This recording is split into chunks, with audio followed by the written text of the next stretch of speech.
Jesus said, love your enemies. Does Jesus love his enemies when he condemns them to hell? Take it away, Paul. Yeah, I mean, it's certainly, to answer this question, we have to first get on the table what is our understanding of hell and how someone ends up there.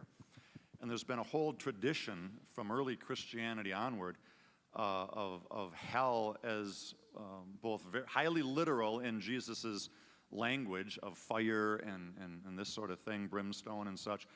And the idea, particularly in the Middle Ages, this became very popular, of people sort of locked away in hell who wish they could be in heaven with God, but they've been too bad, and so God is punishing them eternally in this place that they don't want to be. I think it's helpful to remember to go back to Jesus's actual, even his word. The word hell that we translate hell, that Jesus uses in the Greek, is Gehenna.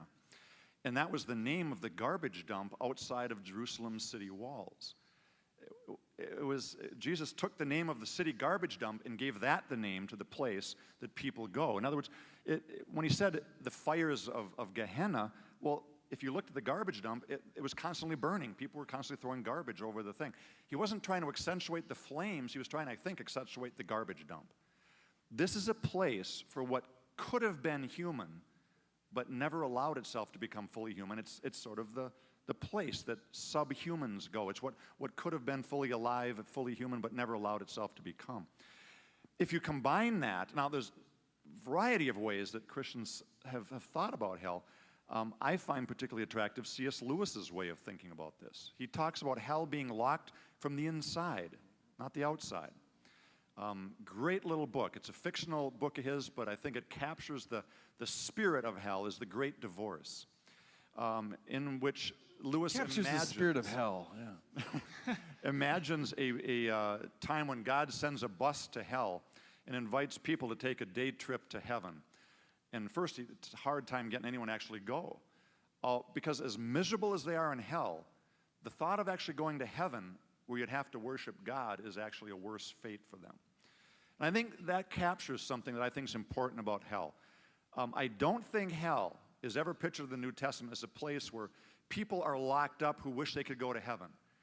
It's a place where people go, yes, they're miserable there, and yes, it's a terrible place, but if you offered them heaven, they'd never take that because that's the place you have to love and honor and worship and surrender to God.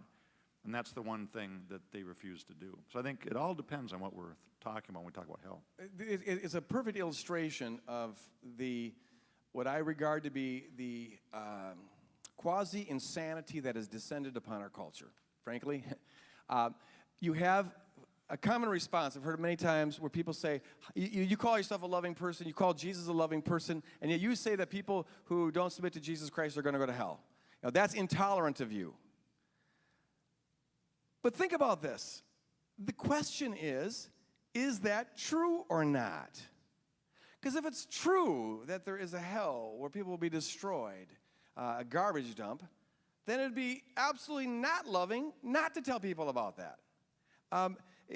Look, if you go to the doctor and the doctor says, I'm sorry, you've got cancer, and unless we operate right now, you're going to die.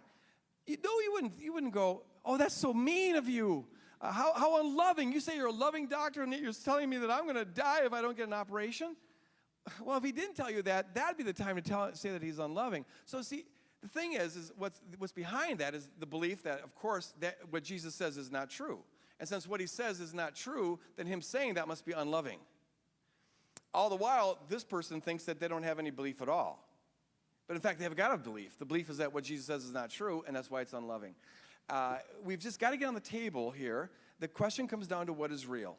And the Bible says that God is life, to reject him is death. God is joy, to reject him is despair. God is beauty, to reject him is to go to ugliness. Jesus is simply saying that, and he's saying it out of love, because he wants people to go this way rather than that way.